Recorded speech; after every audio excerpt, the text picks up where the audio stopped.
Subscribe करें और bell दबाएं ताकि कोई खबर रह न जाए।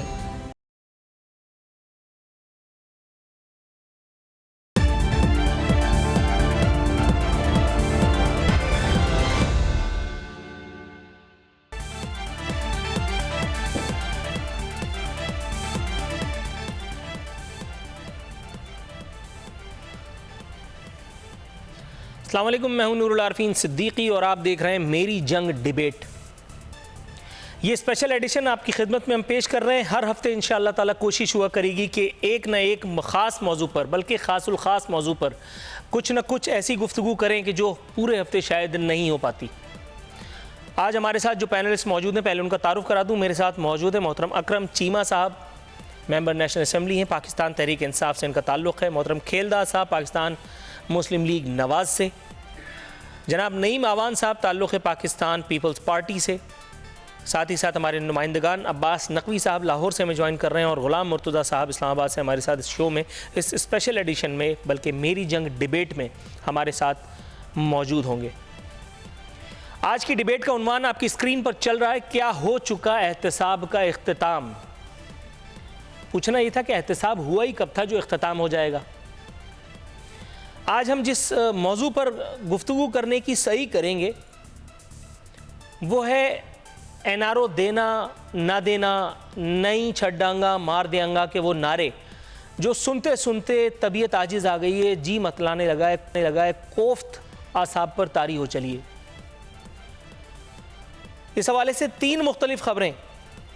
खान साहब फरमाते हैं 28 अक्टूबर 2019 को जब तक जिंदा हूँ किसी को एनआरओ नहीं दूंगा। और मैं आपको ये बताते हुए निहायत मुसरत महसूस कर रहा हूँ कि जिस वक्त मैं आपसे गुफ्तगू का शर्फ हासिल करने की कोशिशों में लगा हूँ, अल्लाह रब्बुल इज़्ज़त परवरदिगार ज़िंदगी दराज करे मेरे वज़ीर आज़म की, वो इस वक्त भी खैर से जिंदा हैं, लेकिन एनआरओ लेने वाले लेके जा चुके। एक और खबर है 18 नवंबर 2018 की, वो बताती है कि मुल्क का पैसा लूटने वाले एक शख्स को भी नहीं छोड़ूंगा। सुनने वालों को यह कहना है कि सबको चुन चुन के वजीर लगाऊंगा। पता नहीं इसमें सदाकत कितनी है। 3 जुलाई 2019 की एक और खबर बता रही है कि जिसके चाहें घुटने दबाएं, एनआरओ नहीं दूंगा। अपोजिशन पूछ रही है भाई घुटने दबाने का टाइम तो देते, उससे ही पहले दे दिया। एहतसाब करने चले हैं, बिल्कुल कीजिए हुजूर वाला, बल्कि शुरुआत ही मुझसे कीजिए तो मुझे खुशी भी होगी। लेकिन मुझ तक आने से पहले नाक के नीचे अगर आप देखते तो आपको एहतसाब के लिए नायाब सा मौका मिल जाता भांजे मौसूफ की सूरत में। पीआईसी पर जो क़यामत ढाई थी भांजे ने, कल फिरदौस आशिक अवान साहिबा ने फरमाया कि इमरान खान साहब ने इसकी मजम्मत की है। दुरुस्त उन्होंने कहा, करनी भी चाहिए थी। आज उनकी गिरफ्तारी के लिए छापे भी मारे गए बज़ाहिर, खबर को यूं मुकम्मल की देता हूं, बज़ाहिर, लेकिन मौसूफ अपने घर पे नहीं मिले। गोया इंसाफ हो चुका। अगर आप इससे ज़्यादा की तमन्ना रखते हैं और वो भी इस्लामिक रिपब्लिक ऑफ पाकिस्तान में, तो फिर आप वो हैं जो मैं ऑन एयर नहीं कहना चाहता। एहतसाब होगा, किसका होगा? इस मुल्क में एहतसाब हुआ तो किसका हुआ? आप नवाज शरीफ का एहतसाब करने चले थे, क्या नवाज शरीफ का एहतसाब हुआ? कता नज़र इसके कि सर्कमस्टेंसेस क्या थे। नवाज शरीफ साहब की बीमारी के हवाले से ये डिबेट हम नहीं कर रहे। आसिफ अली जरदारी साहब का आप एहतसाब करने चले थे, क्या हुआ आसिफ अली जरदारी का एहतसाब? हम उनकी बीमारी को ज़ेरे बहस नहीं लाएंगे। और तो और आपने सिराज दुर्रानी के एहतसाब के लिए भी कमर कसी थी। हुजूर वाला, आपको शायद बताया नहीं गया आसपास से, जमानत लेकर के अब रावी चैन ही चैन लिखता है। तो फिर एहतसाब का खात्मा कैसे? या तो फिर अनाउंस कीजिए कि एहतसाब जिसका होना था उनका हो चुका। फिर ये सही है लाहासिल हम यहाँ बैठे क्यों कर रहे हैं? मेरे मोहतरम अकरम चीमा साहब से मैं गुफ्तगू का आगाज़ करना चाहूँगा, लेकिन उससे पहले एक नादिर व नायाब किस्म का नुस्खा मेरे पास तमाम मेहमाना निगरामी की तशफ़ी के लिए मौजूद है, एक खुसूसी पैकेज की सूरत। ज़रा मुलाहिज़ा कीजिए। जी अकरम चीमा साहब, हुजूर वाला, क्या हो चुका एहतसाब का इख्तिताम? ये है उन्वान आज की इस डिबेट का जो हम करने की कोशिश कर रहे हैं। हुजूर सबसे पहले ये बताइएगा, ये जिसका आप एहतसाब करने के लिए इक़्तिदार में आए थे, Nawaz Sharif, Asif Ali Zardari and all that, Nawaz Sharif साहब तो इस वक्त बैरून मुल्क अपने इलाज के मराइल से गुजर रहे हैं। आसिफ अली जरदारी साहब की ज़मानत हाल ही में हुई है। मैं इन दोनों की बीमारियों को ज़ेर बहस लाने का ख्वाह नहीं हूँ, लेकिन हुजूर वाला सोने पे सुहागा के जिसको आपने चोर नंबर 1 डिक्लेयर किया था, उसकी गिरफ्तारी के एन रोज सिराज दुर्रानी साहब, आज उनकी भी अल्हम्दुलिल्लाह जमानत हो चुकी। हुजूर, अब कौन बचा है इस मुल्क में कि जिस पर अब ये तोहमत चोरी की, डाके की लगानी रह गई है, उसको भी फिर फारिग कीजिए और बताइए कि फिर ये एहतसाब का नारा जो था, ये सरीहन अवाम को धोखा देने के लिए, इक़्तिदार की सीढ़ियां चढ़ने के लिए लगाया गया था। बिस्मिल्लाहिर्रहमानिर्रहीम। शुक्रिया आरफीन। देखें, जो भी हुकूमत इक़्तिदार में हमारी जिस वक्त आई और जो आज तक इमरान खान साहब ने एहतसाब के बारे में इस कौम से, अवाम से जो वादे किए हैं, इंशाअल्लाह ताला इस बात का पहले तो आप यकीन कर लें कि वो वादे इंशाअल्लाह ताला पूरे किए जाएंगे। देखें, इदारे, एहतसाब के जो इदारे हैं वो आज़ाद हैं। उन्होंने इनके ऊपर जो केसेस बनाए, उसके बाद ये केसेस अदालतों में पेश किए गए। अगर अदालतों ने उन्हें ज़मानत दी है तो इसके अंदर खाली ज़मानत दी है, कोई केसेस आज तक कोई एक ऐसा केस मुझे बताएं कि जो अदालत के अंदर जितने भी केसेस अभी तक दाखिल हुए हैं उसमें से किसी केस में ये बरी हुए हों। जी सर, चूंकि आपने मुझे बताने के लिए कहा है तो मैं आपको ये बताते हुए खुशी महसूस कर रहा हूं कि आसिफ अली जरदारी साहब पर ये पहली मर्तबा किसी हुकूमत ने कोई केस नहीं डाला था। आसिफ अली जरदारी साहब ऐसे न जाने कितने केसेस भुगताते इस मुल्क के आला तरीन ओहदे पर न सिर्फ पहुंचे, बल्कि आज वो मुसल्लह अफवाज के साबिक सुप्रीम कमांडर और मुल्क के साबिक सदर पाकिस्तान की पेंशन भी पा रहे हैं। अब बताइए हुजूर। इंशाअल्लाह ताला मैं आपको वसूख से कहता हूँ कि हमारी हुकूमत के दौर में हमने जब से इदारों को अपना सियासी पुष्टपनाही से आज़ाद किया है और जो केसेस भी करप्शन के इन हजरात के ऊपर या इन पार्टियों के सरबराहों के ऊपर या मुख्तलिफ वज़रा के ऊपर या आपने स्पीकर साहब सिंध असम्बली का नाम लिया, उनके ऊपर जो केसेस हैं, इंशाअल्लाह ताला आप देखेंगे कि इनके फैसले भी आएंगे और जो इन्होंने करप्शन की है वो साबित भी होगी। हम देखेंगे, शायद कि हम देखेंगे। हालांकि छोटा मुंह बड़ी बात, फैज़ अहमद फैज़ के लुक्मे जुमले में कुछ एडिशन डिलीशन की गुंजाइश नहीं थी, फिर भी ऐसा करना पड़ा। हुजूर वाला थोड़ा सा तवक्कुफ।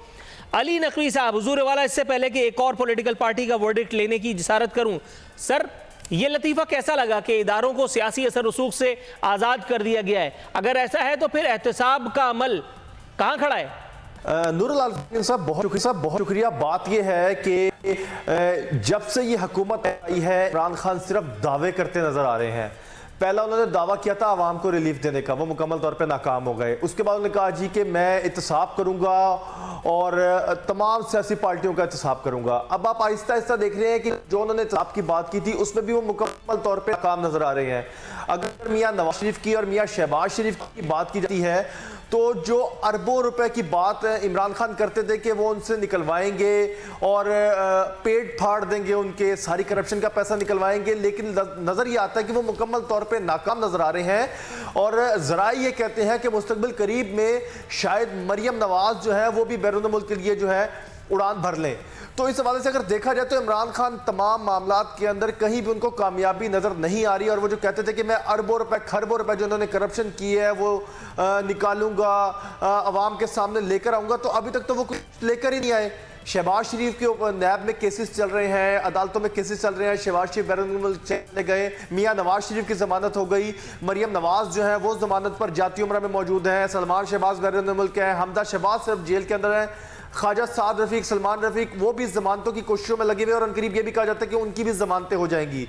तो अगर ये सूरत हाल देखी जाए तो इसके अंदर तहरीक इंसाफ की हुकूमत जहां एक जानिब आवाम को रिलीफ देने में मुकम्मल तौर पर नाकाम हो चुकी है, वहीं जो पहले एजेंडा लेकर आई थी कि हम करप्शन खत्म करेंगे, करप्शन मुकम्मल तौर पे करप्शन का पैसा वापस लेकर आएंगे, तो उस हवाले सिर्फ तकरीरें और बयानात हैं।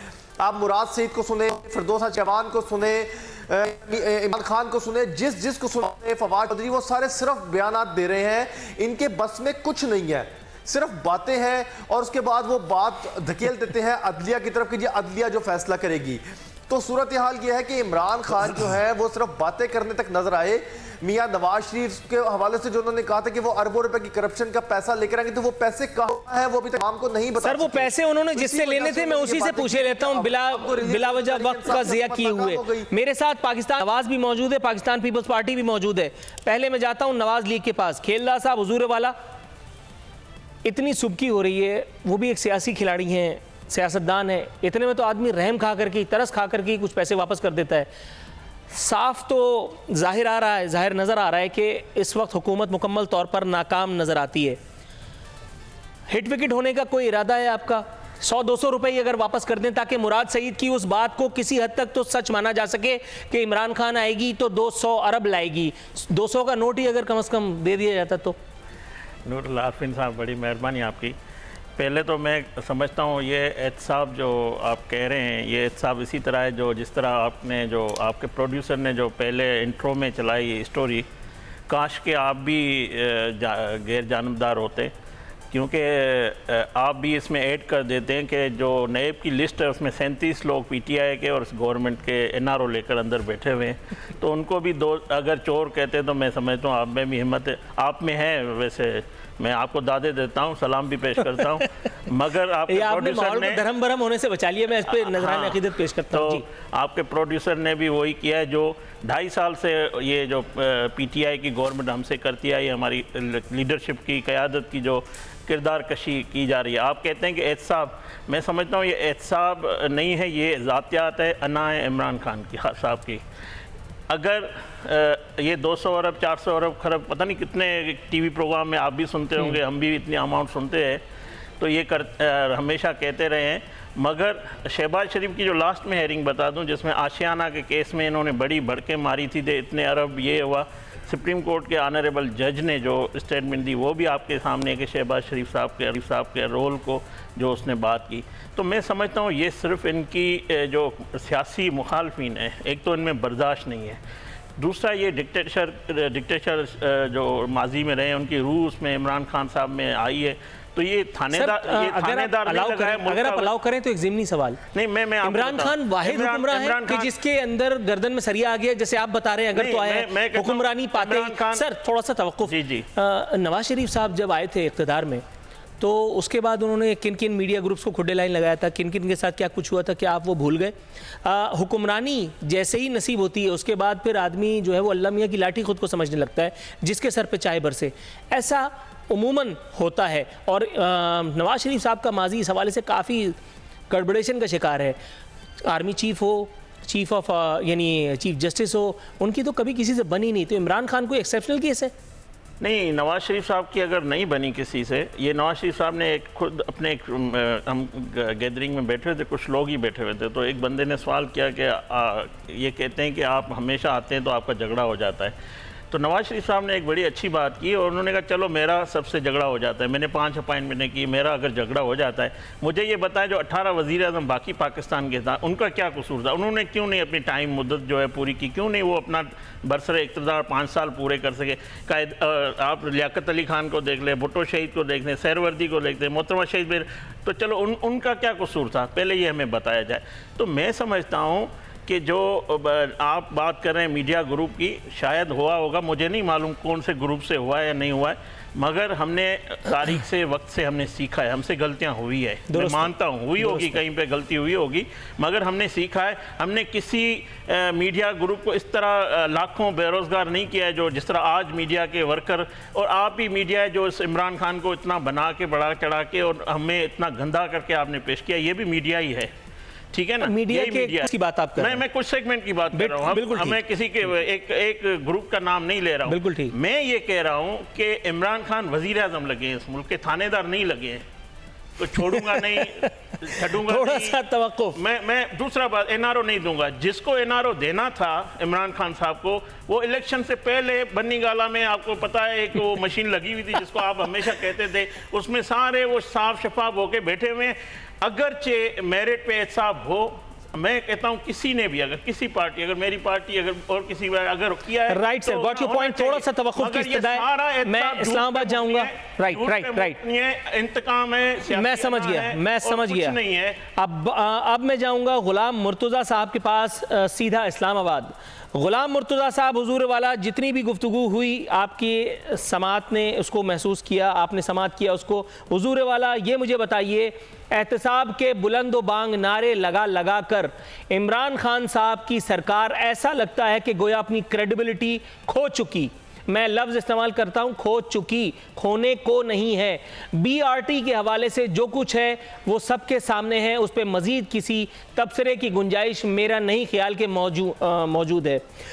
इसके हवाले से आप इलेक्शन कमीशन में जाते हैं, फॉरेन फंडिंग केस, आप खुद कोशिश करते हैं कि किसी तरह से लेतोलाल से काम लिया जाए, केस की हियरिंग्स को रुकवाया जाए, और फिर ऐसा होता भी है।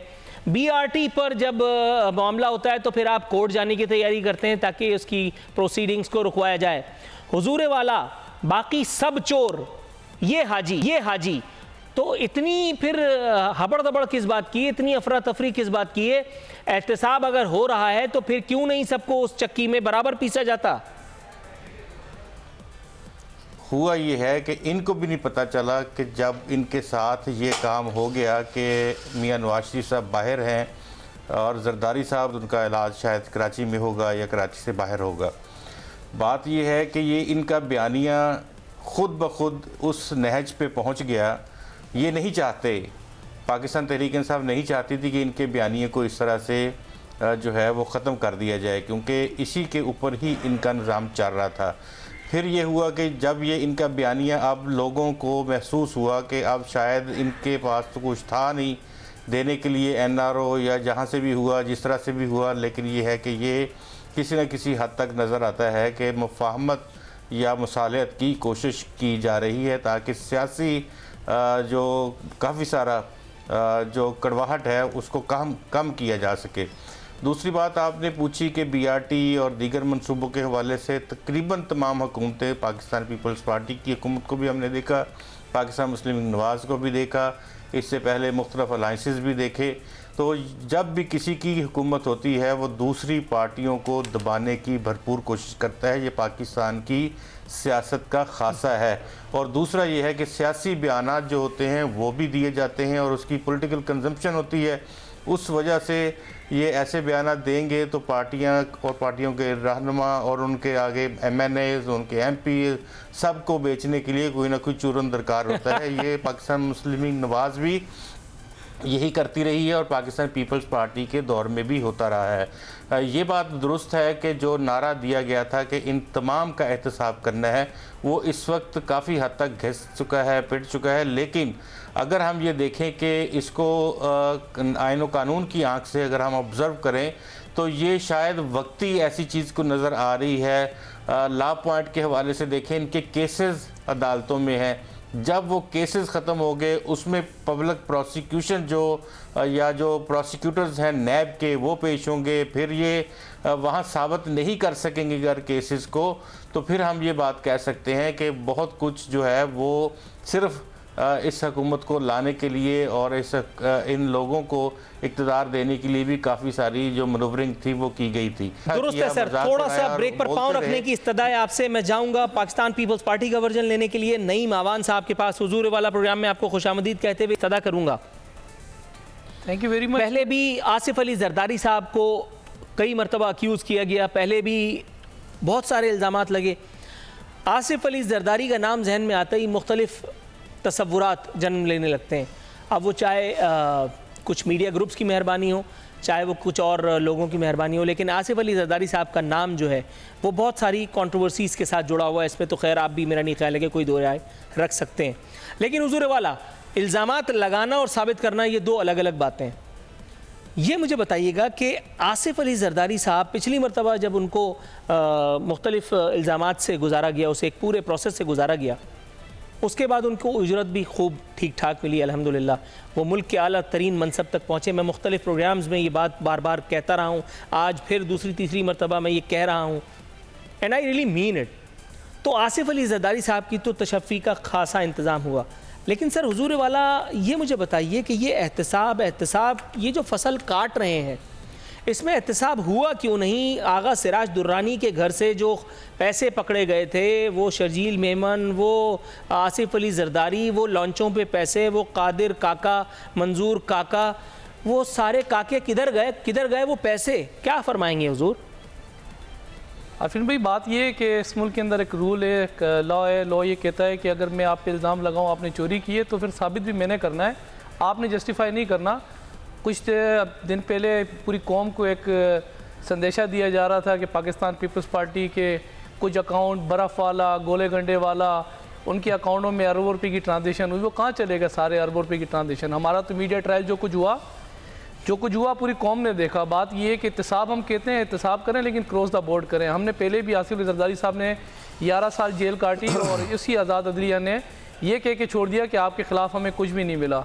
बात ये है कि इस वक्त पूरे मुल्क के ऊपर BRT जैसी अजीम दिमाग जो इस वक्त मुसल्लत कर दिया गया है, जो कौम से इन्होंने वादे किए। अभी आप बात कर रहे थे NRO की, मैं बताना चाहूँगा पूरी कौम को कि बेसिकली NRO किसको कहते हैं? NRO कहते हैं जिसको ये कहते थे कराची की सबसे बड़ी टारगेट किलर जमात, आज ये इनके NRO के अंदर है, वो नफीस जमात बन चुकी है। जिसको ये कहते थे कि पंजाब सर, थोड़ा सा ब्रेक पर पाँव लगाइएगा क्योंकि आपने नो गो एरिया में कदम रख दिया है। कराची की सबसे बड़ी दहशतगर्द जमात पे मुझे याद आया कल के प्रोग्राम में भी मैंने खासी नज़र उतारी है। आज एक मरतबा फिर आपने मुझे रेड जोन में ला खड़ा कर दिया तो मेरे पास कोई ऑप्शन नहीं है।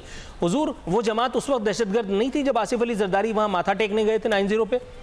वो जमात उस वक्त दहशतगर्द नहीं थी कि जिस वक्त रहमान मलिक साहब को ब्रीफ केस, आप समझ रहे होंगे, बड़े मामलात हैं उसमें, मिठाइयाँ और बहुत सारे ज़ाहिर है कि तोहफे ताइफ वगैरह भर कर भेजे जा रहे थे। कराची आप ही के आसिफ अली जरदारी साहब के दौरे हुकूमत में कराची में एक दिन में इखलाकन 100 लाशें गिरा करती थी, मुझे आज भी याद है, इसलिए कि इस शहर में मैंने वो सब कुछ झेला है। हुजूर वाला, आपको उस वक्त ये बातें याद नहीं आई जो आज आप मुझे बताने की कोशिश कर रहे हैं? मैं उस वक्त से MQM के ख़िलाफ़ था, मैं आज भी MQM के ख़िलाफ़ हूँ, लेकिन आप तो मसलहत कोशी से काम ले रहे हैं। आपकी ज़रूरत पूरी हो गई, नज़रिया ज़रूरत का जब दम निकल गया तब आप ये बताने की कोशिश कर रहे हैं कि जी दूसरे वाले ने जो कुछ किया वो गलत है। हुजूर, यही गलतकारी आप कर चुके हैं, अब ज़रा जस्टिफाई करने की कोशिश कीजिए। आरफिन में बात ये है कि अगर मैं आपसे बात करूँ, 35 साल से एक वो जमात सिर्फ पाकिस्तान पीपल्स पार्टी को नहीं, पाकिस्तान मुस्लिम लीग नून हो, चाहे वो दीगर जो जमातें हैं, उनको जिस तरीके से क्लाशनकोफ दिखा के ब्लैकमेल करती थी। माजरत के साथ जब इलेक्शन हुआ करते थे तो वो कहते थे आपके वोट डल गए, आप आगे चले जाओ, आप निकल जाओ आगे। अच्छी बात ये कराची वालों के लिए, अल्लाह का शुक्र हुआ तमाम इदारे एक जगह खड़े हुए। हम तो बात ये कि हम तो कहते हैं पार्लियामेंट की बालादस्ती, रूल ऑफ लॉ की बात हमसे कर लें, लेकिन बात ये कि नेशनल एक्शन प्लान में ये पाकिस्तान पीपल्स पार्टी सबसे पहले पहल की और नेशनल एक्शन प्लान हुआ, इस कराची को सफाया हुआ। जो यहाँ पर एक सेंचुरी यहाँ पर दागी जाती थी कि आज 42 हो गए, 45 हो गए, तो आज अल्लाह ताला का फजलो करम से वो टारगेट किलर, वो कनकटा, वो लंगड़ा लूला, जी, वो सारे के सारे। यहाँ पे ये बात भी ऐड करते हुए खुशी महसूस कर रहा हूँ कि जब मोहतरमा बेनज़ीर भुट्टो, अल्लाह उन्हें गरीक रहमत करे, जब वो खुद हयात थी तो एक चार्टर ऑफ डेमोक्रेसी साइन हुआ था between two major political stakeholders of Pakistan, Pakistan Muslim League Nawaz and Pakistan Peoples Party. उसमें MQM को खूब मतून किया गया था। उसमें सिर्फ मतलब मुगल्लिज़ात नहीं लिखी गई थी, बाकी हर जुर्म की FIR उसमें काट दी गई थी। उसके बाद वक्त ने वो सब कुछ दिखाया जो मैंने अभी थोड़ी देर पहले कहा, जो आप मुझे बताने की कोशिश कर रहे हैं। अपने कायदीन को ये मैसेज अगर आप लोगों की सतह से चला जाए कि हुजूर वाला ये जो मुनाफ़क़त का खेल जमहूरियत के लिबादे में खेला जा रहा है, इससे इज्तनाब करें, तो क्या बेहतर ना होगा? मुख्तसर जवाब अगर आप इनायत करें। देखिए, बात ये अरफिन कि उस वक्त भी अगर हमने रूल को साइन किया और आपस में बैठे प्लेटफॉर्म के ऊपर, देखिए हमारे मुल्क के अंदर इदारे जो काम करते हैं, इदारों की रिस्पॉन्सिबिलिटी होती है कि वो किसको कहाँ कैसे हैंडल करना है। इदारों की जो उस वक्त ज़रूरत थी, जो इदारों ने काम किया वो भी आपके सामने था। हमारा काम था कटेरे में ले जाके खड़ा करना, इंसाफ देना वो जुडिशरी का काम है। कटेरे में खड़ा किया हुजूर? सर, हर उस कटेरे में खड़ा किया, हर उस कटेरे में खड़ा किया किसको? जहां आज़ाद अदलिया खड़ी हुई थी। माजरत के साथ अभी तो आप ये देख रहे हैं कि अदलिया के हथौड़े और इस वक्त नेब की हथकड़ियां जो इस वक्त हमारे साथ जो जुड़ी हुई है। नहीं सर, अनफॉर्चुनेटली मेरे सवाल का जवाब नहीं दिया। कराची के अंदर यहाँ हम एक मुख्तसर से कमर्शियल ब्रेक पे जाने का, ब्रेक से वापस आएंगे तो सीधा जाएंगे इस्लामाबाद, जहां अकरम चीमा साहब पाकिस्तान तहरीक इंसाफ के MNA हमारे मुंतज़िर हैं।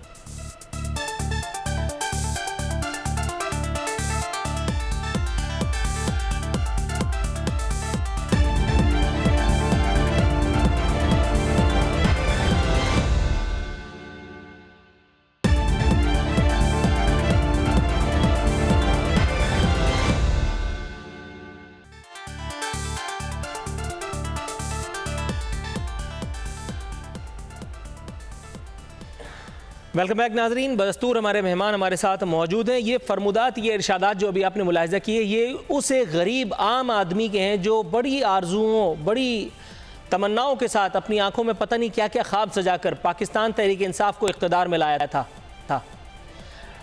1.5 साल का अरसा या कुछ माह ज़ायद का अरसा गुजर जाने के बाद आज एक आम आदमी पाकिस्तान तहरीक इंसाफ के मुंतखब वज़ीर आज़म की कारकर्दगी के बारे में क्या सोचता है वो आपने खुद मुलाहिजा किया। अकरम चीमा साहब, हुजूर वाला आपको भी मुंतखब करने का सेहरा आवाम के सर ही है।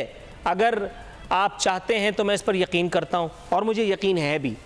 लेकिन सर ये मुझे बताइए कि जब इतने बड़े पैमाने पर, इतने वसी पैमाने पर आवाम के समंदर में मायूसियाँ मौजज़न दिखाई दें तो वो कश्ती जो है वो मंजिल तक कैसे पहुंचेगी? हर दूसरी बात का जवाब आपकी हुकूमत के पास ये कि फलाना चोर है और ढिकाना डाकू है। हर दूसरी बात का जवाब आपके पास माँ सिवाय नित नई खुशनुमा रंग बिरंगी लॉलीपॉप्स के कुछ भी नहीं है। नाम पूछा जाए तो शनाख्ती कार्ड नंबर दे करके जान छुड़ाने की कोशिश की जाती है। वज़ीर आज़म मौसूफ कहते हैं कि मैं रियासत मदीना के मॉड्यूल को बनाना चाहता हूँ, जबकि उनकी नाक के नीचे इस मदीने में हाजियों से पैसे लेकर सूद का गंदा खेल खेला जा रहा है। हुजूर वाला कुछ कहिए। बिस्मिल्लाहिर्रहमानिर्रहीम। आरफीन, देखें, जिस वक़्त हमारी पाकिस्तान तहरीक इंसाफ की हुकूमत बनी उस वक़्त जो ख़जाने का हाल था और जो उस वक़्त रेवेन्यू का टारगेट सेट था वो तकरीबन 3,900 अरब रुपए का था और उसके अंदर तकरीबन 2100 अरब रुपया सिर्फ सूद की अदायगी थी जो कर्ज़े साबका हुकूमतों ने लिए हुए थे। इकॉनमी की हालत बिल्कुल ख़राब थी। पोस्ट डेटेड चेक्स दिए हुए थे सूबाई हुकूमतों की मार्फत इन्होंने लोगों को, जो कि बाउंस होके वापस ख़जाने में आ चुके थे और ख़जाने में एक पैसा नहीं था। इस हालत में हमें मुल्क मिला और आज अल्हम्दुलिल्लाह 1.5 साल की हमारी जो कारकर्दगी है उसमें आप देख लें कि अल्हम्दुलिल्लाह इस वक्त इकोनॉमी की जो सूरत हाल है, आप स्टॉक मार्केट सर थोड़ा सा ब्रेक पर पाँव रखने की इस्तदा है। ये वो जो आप बता रहे हैं मुल्क की हालत है वो तो अवामुन नास के बयान से पता चल गया, वो देख करके ही तो मैं नाउज़ुबिल्लाह पढ़ रहा हूँ, आप अल्हम्दुलिल्लाह कर रहे हैं।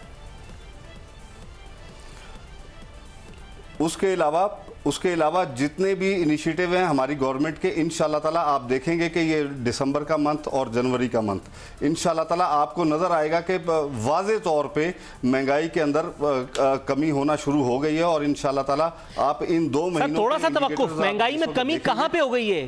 कुर्रे अर्ज़ के किस हिस्से की बात कर रहे हैं आप?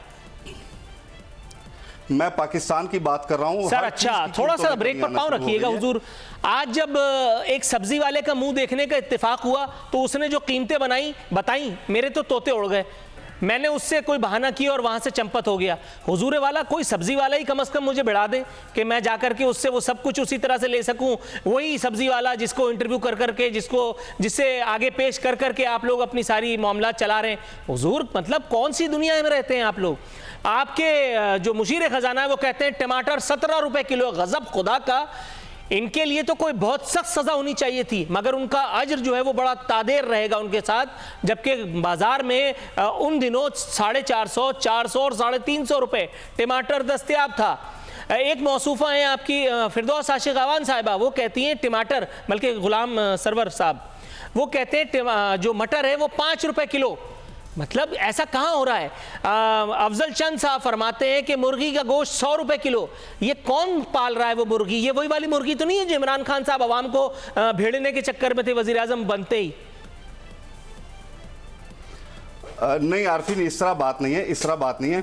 सब्जियों की जो कीमतें हैं वो पैदावार और डिमांड के हिसाब से होती हैं। टमाटर की फसल हमारे मुल्क में बदकिस्मती से जो 3-4 इलाकों की जो पिछले दिनों फसल थी जो आनी थी मार्केट के अंदर, वहाँ पर फसल ख़राब होने की वजह से टमाटर मार्केट में नहीं था, तो इस वजह से टमाटर की कीमत ऊपर गई। इसी तरह आप देख लें कि कोई भी सब्ज़ी जिसका सीज़न नहीं है उसकी कीमत ऊपर है और जो सब्ज़ियाँ सीज़न की हैं उनकी कीमतें उनकी कीमतें क्या हैं। तो सब्ज़ी की कीमत को आप महंगाई से या हुकूमत से नथी नहीं कर सकते, ये तो डिमांड एंड सप्लाई का प्रोसेस है। देखें, आज वही टमाटर जो जिसको आप कह रहे हैं कि गुज़श्ता 2 हफ्ते पहले ये 300 रुपए किलो था, आज वो टमाटर मार्केट के अंदर 80-90 रुपए किलो में आसानी से अवेलेबल है। दुरुस्त है सर, मैं दो नफिल मुझ पर वाजिब हुए, अल्लाह रब्बुल इज्जत का शुक्र के साथ साथ मैं अकरम चीमा साहब और इमरान खान साहब से तौर पर शुक्रिया अदा करता हूं कि आपके उन इक़दामात के नतीजे में जो किसी ने नहीं देखे, अल्लाह और आपके अलावा कोई नहीं जानता, टमाटर की कीमतें तो कम से कम हो गई। अली नकवी साहब, ये लतीफ़ा कैसा लगा हुजूर वाला? आप खुद ही शुरू हो जाइए। आप पंजाब के अंदर इमरान खान ने अब ब्यूरोक्रेसी को टास्क दिया है कि इन तमाम चीज़ों को कंट्रोल करें। वज़ीर आला पंजाब, जिनको वो वसीम अकरम प्लस कहते थे, वो मुकम्मल तौर पे नाकाम हो चुके हैं और चीफ सेक्रेटरी जो नए मेजर रिटायर्ड आज़म सुलेमान जो लगाए गए हैं, उसके साथ IG पंजाब लगाए गए हैं, उन्हें ये टास्क दिया गया है कि आप रोज़ाना की बुनियाद पे इजलास करें और सब्जियों की कीमतों को देखें, टमाटर की कीमतों को देखें, और वो रोज़ाना की बुनियाद पे इजलास कर रहे हैं। तो इस वक्त जो ब्यूरोक्रेसी है, सब्जियों को ब्यूरोक्रेसी लेकर चल रही है तमाम मामलात को, क्योंकि जो उस्मान बुज़दार है वो तो दूसरे मामलात की तरफ चले गए थे, वो तो अपने लोगों को उन्होंने नवाजना शुरू कर दिया था। उसके बाद मुस्तकिल तौर पे तहरीक इंसाफ के जो मुख्तलिफ किस्म के पंजाब में ग्रुप्स बने हुए हैं, वो तो आपस की लड़ाई में और चपकलिश में लगे हुए हैं। पंजाब जो डिस्टर्ब चल रहा है, उसकी बड़ी वजूहत ये है कि पंजाब के अंदर तहरीक इंसाफ एक पेज पर नहीं है। यहाँ पर जो एक ग्रुप दूसरे ग्रुप से बाजी ले जाने के चक्कर में, दूसरा ग्रुप तीसरे ग्रुप से बाजी ले जाने के चक्कर में, तो आवाम की तो किसी को फिक्र ही नहीं है। इसी वजह से जो रोजमर्रा इस्तेमाल की अशिया है, इनकी कीमतें जो है डबल से ट्रिपल हो गई, और उसके बाद जो है दोबारा ये मजबूर हुए और चौथी से पांचवी मरतबा जो है इन्होंने पंजाब में IG भी तब्दील कर दिया, ब्यूरोक्रेसी भी तब्दील कर दी, तमाम सेक्रेटरीज भी तब्दील कर दिए। तो ये बार बार क्यों इनको पेश आ रही है ये वजूहात? क्या सूरत हाल है जिसकी वजह से बार बार ये मजबूर होते हैं और टीम बदलते हैं? क्योंकि इन्होंने तो कहा था कि मैं आते ही जो टीम लेकर आऊंगा वो सारी चीजें ठीक कर देगी। तो इनकी तो बार बार, क्या सिर्फ वजीर आला ठीक है, बाकी नीचे की मुस्तकिल तौर पर खराब है जो उसको बार बार आप बदल रहे हैं, उसके बावजूद भी आपको आउट नहीं आ रहा? तो उसकी सूरत हाल ये है कि इस वक्त मुकम्मल तौर पे पंजाब के अंदर जो इनके वज़रा हैं, जो वजीर आला है, जिनकी क़यादत है, वो नाकाम है। और इसी वजह से अब जो है जो सिविल सेक्रेटरीट है, वहां तमाम मीटिंग्स होती हैं, DC कमिश्नर और दीगर महकमों के जो लोग हैं वो सर जोड़कर बैठे हुए हैं कि किस तरीके से हम चीजों को सीधा करें, ठीक करें। और इस हवाले से वो मंडियों निकले हुए हैं, मार्केट्स के अंदर निकले हुए हैं। गॉट योर पॉइंट से थोड़ा सा तवक्कुफ की इस्तदा में खेल जाना चाहूंगा। पाकिस्तान मुस्लिम लीग नवाज हुजूर वाला, आपने ही ये एहतसाब का शोशा छोड़ा था, सैफुर रहमान दी ग्रेट की सूरत, उसके बाद जो कुछ हुआ वो एक तारीख है, झुटला आप सकते नहीं, कोशिश मत कीजिएगा। सर ये मुझे बताइए कैसा लग रहा है आज ये एहतसाब का सो कॉल्ड सही रगड़ा लगते हुए, नैब के चक्कर काटते हुए, अपनी जो है वो पशेमानी, अपनी शर्मिंदगी छुपाते हुए, अपने गुस्से का इजहार करते हुए, आप सही हैं या गलत इससे कता नज़र, लेकिन आज जब आपसे पूछा जाता है कि जी एहतसाब अगर हो रहा है तो उसी इदारे के ज़रिए हो रहा है ना, या उसी चेयरमैन नैब के ज़रिए हो रहा है ना, कि जो आप लोगों ने मिल करके म्यूचुअल कंसेंट के साथ नामज़द किया था, तो फिर कबाहत क्या है? देखें, जो आप माजी में चले गए हैं सैफुर रहमान साहब की, वो जो माजी की सियासत थी वो पीपल्स पार्टी और PMLN ने COD पे साइन करके दफन कर दी। मैंने पहले भी कहा है हमसे गलतियाँ हुई और हम मानते हैं, आप बजा फरमाते हैं, ये हमारी सियासी गलतियाँ थी और उसको हमने रियलाइज़ किया, और मोहतरमा शहीद बेनज़ीर भुट्टो और नवाज शरीफ साहब ने एक नई तारीख लिखी। और उसके बाद जो 2008 में पीपल्स पार्टी आई, PMLN 2013 में आई, 5 साल का टेन्योर पूरा हुआ, हमने जमहूरियत को बढ़ाया, आगे बढ़ाया, हमने 18 अमेंडमेंट की। तो ये आप इस माजी में न जाएं। आप आज शेरशाह सूरी पर जो है ना वो लगे हुए हैं वज़ीर आला, उस पर बात करें तो आवाम को पता लगे। जो आपने टमाटर की बात की, कि मैंने आपके प्रोग्राम में कहा था कि ये जो बनी गाला के खादमे बनी गाला है वो रोज़ाना गवर्नर हाउस में जाके स्विमिंग पूल में बैठते हैं, तो आपने मुझे कहा कि आप कैसे इस तरह बात कर रहे हैं। तो आप ही की बरादरी के एक सीनियर सहाफ़ी ने 1 हफ़्ता पहले ये बात कंफर्म कर दी। तो जिस तरह पंजाब की आवाम, जिस तरह पाकिस्तान की आवाम को लावारस छोड़ा गया है, इस हुकूमत का एक ही काम है, किसी की किरदार कशी करो, अपोजिशन की, केसेस बनाओ, पकड़ो, और जो इन्होंने अवाम को, इमरान खान साहब ने जो नौजवानों को जो 3-4 दिन पहले भी एक तकरीर में कहा था, गिरेबान से पकड़ो और उनका जो आप उनको ना छोड़ो, तो ये जो लाहौर में कल हुआ है, आप उस पर भी 2 मिनट अगर बात कर लेते तो ये क्यों हो रहा है? सोसाइटी कहाँ जा रही है? मुल्क कहाँ जा रहा है? मुल्क जो मसीहा थे, डॉक्टर थे, अच्छा जो सर, ईमानदारी की बात है कि पीआईसी पर जो कुछ हुआ ईमानदारी की बात है, मैंने उस पर इतना कुछ कहा है कि शायद तो ये शिकवा आपका नहीं होना चाहिए था। तो लेकिन मॉडल टाउन के सानहे पर भी थोड़ा सा अगर आप बात करें तो फिर मैं आगे बढ़ जाऊँ। देखें, वो मैंने पहले भी आपके 12 कह चुका हूँ कि वो एक साजिश थी PMLN के खिलाफ। वो साजिश थी किसकी? बिल्कुल, देखो ना, नहीं राव की नहीं थी, मोसाद की।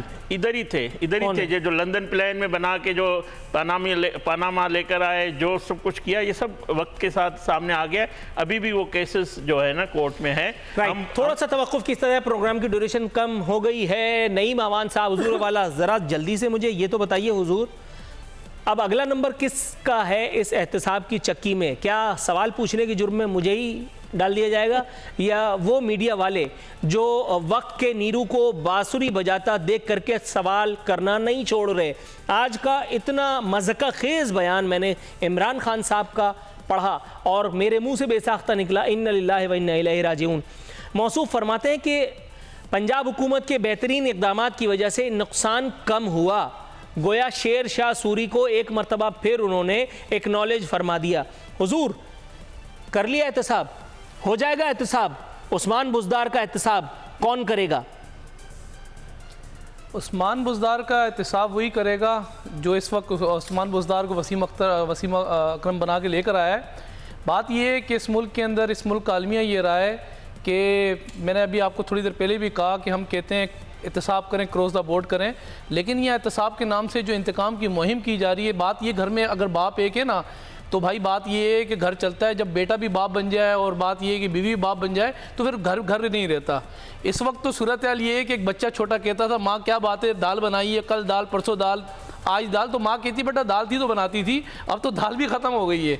इस मुल्क के ऊपर जो मसलत किए हुए इस वक्त इमरान खान की हुकूमत है, बात अगर करें तो, क्योंकि अभी आप बात कर रहे थे कि इस मुल्क के अंदर जो कौम से वादे किए, जो चीज़ें आपने दिखाई, तो वादे जो किए तो फिर वादे वफा भी करें ना। जो 100 दिन का प्लान लेकर आए थे, गरीब आदमी बगैर इलाज नहीं सोएगा, अमीर आदमी टैक्स देगा, गरीब मज़े करेगा, आफिया सदीके को लाऊंगा, तमाम गवर्नर हाउस गिराऊंगा, उनको लाइब्रेरियाँ बनाऊंगा, PM हाउस गिराऊंगा, यूनिवर्सिटी बनाऊंगा।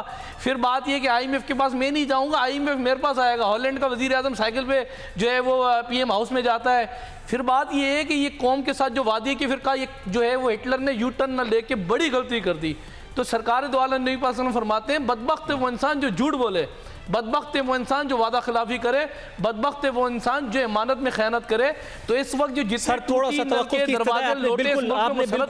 बिल्कुल आपने मुझे मंजिल पर पहुंचा दिया। आपकी बिल्कुल आपकी बात से मैं अग्री करता हूं। आपने सरकार दो आलम का जो इरशाद पाक हमारी खिदमत में पेश किया, सरकार दो आलम के एक इरशाद पाक का मफहूम आपकी खिदमत में पेश करते हुए जो अपने मुतअद्दिद प्रोग्राम्स में बताता रहता हूँ, दोहराता रहता हूँ, आपकी भी समाअत की नज़र करता हूँ। हुजूर वाला, उस हुक्मरान की बदबख्ती के बारे में भी आप सल्लल्लाहु अलैहि वसल्लम ने, आप पर लाखों करोड़ों दुरूद हो, आपने बयान कर दिया था कि जो क़यामत के दिन अल्लाह के अर्श के साए में नहीं होगा, जो अल्लाह की रहमत का रे भी नहीं पा सकता, कमी बेशी अल्लाह ताला माफ़ फरमाए।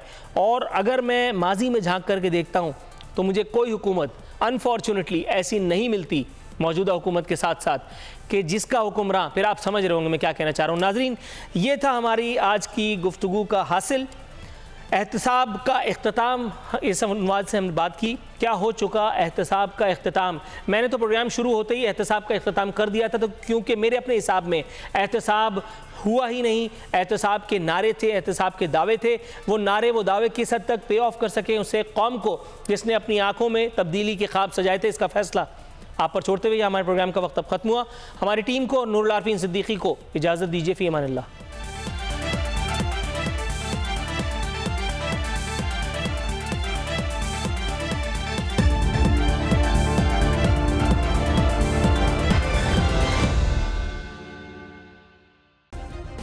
सब्सक्राइब करें और बेल दबाएं ताकि कोई खबर रह न जाए।